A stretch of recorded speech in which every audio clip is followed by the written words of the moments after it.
জুলাই বিপ্লবে রাজধানীর রামপুরায় নির্মাণাধীন ভবনের কার্নিশে ঝুলে থাকা আমির হোসেনকে গুলি ও দুজনকে হত্যার ঘটনায় ডিএমপির সাবেক কমিশনার হাবিবুর রহমান সহ ৫ আসামির বিরুদ্ধে করা মানবতা বিরোধী অপরাধের মামলায় রায় ঘোষণা করা হবে ৪ মার্চ। এদিন ট্রাইব্যুনাল ১ এর চেয়ারম্যান বিচারপতি মোহাম্মদ গোলাম মর্তুজা মজুমদারের নেতৃত্বাধীন ৩ সদস্যের বিচারিক প্যানেল এই মামলার রায়ের দিন ধার্য করার কথা ছিল। প্যানেলের অপর ২ সদস্য বিচারপতি শফিউল আলম মাহমুদ ও বিচারক অবসরপ্রাপ্ত জেলা ও দায়রা জজ মহিতুল হক এনাম চৌধুরী।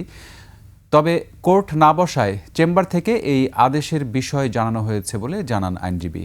এর আগে গত ৩ ফেব্রুয়ারি যুক্তি পাল্টা যুক্তি খণ্ডন শেষ করে রাষ্ট্রপক্ষ ও আসামিপক্ষ গত বছরের ১৮ সেপ্টেম্বর ৫ আসামির বিরুদ্ধে আনুষ্ঠানিকভাবে অভিযোগ গঠন করে বিচার শুরুর আদেশ দেয় ট্রাইব্যুনাল। একই বছরের ৭ আগস্ট ফরমাল চার্জ দাখিল করে প্রসিকিউশন। এ মামলায় গ্রেপ্তার রয়েছেন রামপুরা পুলিশ ফাঁড়ির তৎকালীন এএসআই চঞ্চল চন্দ্র সরকার, হাবিব সহ বাকিরা পলাতক।